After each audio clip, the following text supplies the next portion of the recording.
አይቋቋሙ ትዕቢተኛ ለራሱ ዘርግፎ መግባት ይችላል ግን ያው ፈቃድ ማለፍ ስለማይችል ነው ክብር ለጌታ ይሁን ብቻ በርካታ የክርስቲያን ሰባኪዎች ኢየሱስ የሚለው ስም ከስሞች ሁሉ የተሻለ የላቀ ወይ ደግሞ የገነነ ዩኒክ የሆነ ስም እንደሆነ አድርገው ይናገራሉ ነገር ግን ይሄ ፈጽሞ የተሳሳተ መረጃ ነው ምክንያቱም በመጽሐፍ ቅዱስ ላይ እጅግ በጣም ብዙ ሰዎች ኢየሱስ በሚለው ስያሜ ይጠራሉ ሰላም እንዴት ናችሁ እግዚአብሔር ይመስገን እንዴት ነው የምንግባባው ጎበዝ ባለቤቱ ነው ዩኒክ የሚያደርገው ባለቤቱ ነው የላቀ የሚያደርገው ስሙ ከባለቤቱ ጋር ነው ኃይል ያለው ስልጣን ያለው የሚያድነው ኢየሱስ ያድናል ኢየሱስ ጌታ ነው መዳን በኢየሱስ ብቻ ነው ስንል ስለየትኛው ኢየሱስ ነው ያወራን ያለ ነው የጌቶች ጌታ የነገስታት ንጉስ አንዱ ጌታ የሁሉ ጌታ ስለሆነው ስለ ናዝሬቱ ኢየሱስ ነው ያወራን ያለ ነው ራእይ 17:4 እነዚህ በጉን ይወጋሉ በጉ የጌቶች ጌታና የነገስታት ንጉስ ስለሆነ እርሱ ድል ይነሳል ክርስቶስ ኢየሱስ ማን ነው የጌቶች ጌታና የነገስታት ንጉስ የሐዋርያ ሥራ 10:36 የሁሉ ጌታ በሚሆን በኢየሱስ ክርስቶስ ሰላም እየሰበከ የሁሉ ጌታ ፊልጵስዩስ 2:10 ይህም በሰማይና በምድር ከምድርም በታች ያለው ሁሉ በኢየሱስ ስም ይንበረከኩ ዘንድ በማስም በኢየሱስ ስም በኢየሱስ ስልጣን በኢየሱስ ኃይል ስለዚህ ስሙ ኃይል ያለው ከባለቤቱ ጋር ነው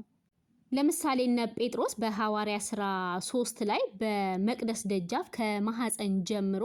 አንካሳ የነበረውን ሰው ምን አሉት ብርና ወርቅ የለኝም ይህን ያለኝ ግን እሰጥሃለሁ በናዝሬቱ በኢየሱስ ክርስቶስም ተነሳና ተመላለስ በማስም በኢየሱስ ስም ስለዚህ ስሙ ኃይል ያለው ከባለቤቱ ጋር ነው ስለዚህ እኛ ያወራን ያለነው ስለ ትንሳኤው ንጉስ ዓለማትን ስለፈጠረው የአብ አካላዊ ቃል የሆነው ዘመኑ ሲደርስ የኛን ስጋ ተዋህዶ በምድር ላይ ተመላልሶ ኃጢያታችንን በራሱ ካነጻ በኋላ በሰማያት በግርማው ቀኝ ስላለው ስለ ጌታ ኢየሱስ እንጂ ወላጆቻቸው ምርጫ በወላጆቻቸው ምኞት ኢየሱስ ስለተባሉ ሰዎች ሳይሆን ያወራን ያለነው መላኩ በማቴዎስ ወንጌል 1:21 ላይ ልጅም ትወልዳለች እርሱም ህዝቡን ከኃጢያታቸው ያድናቸዋልና ስሙን ኢየሱስ ትለዋለ ስለተባለው ስለ ናዝሬቱ ኢየሱስ ለምሳሌ ሱራ 28:38 ፈርዖን ከኔ ሌላ ለናንተ አምላክ ምንም አላውቅም እያለ እኔ አምላክ ነኝ የሙሳ አምላክ ከውሸታሞቹ መሆኑን እጠረጥራለሁ እያለ የሙሳ አምላክ ውሸታም እንደሆነ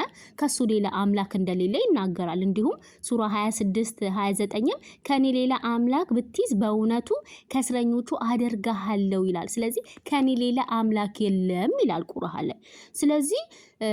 ፈርዖን እኔ አምላክ ነኝ ከኔ ውጪ አምላክ የለም ስላለ አምላክነትን መጠሪያው ስላደረገ ከኔ ውጪ አምላክ የለም ስላለ ቁርአን ላይም ስላለ ስለዚህ አንተ አምላክ ነው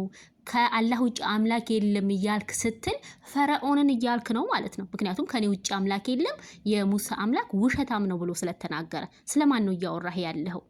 እኔ እኮ እንዴት ነው የምታስቡት እንዴት ነው ወንድሞቼ በእውነት ትግስቱ ይስጣችሁ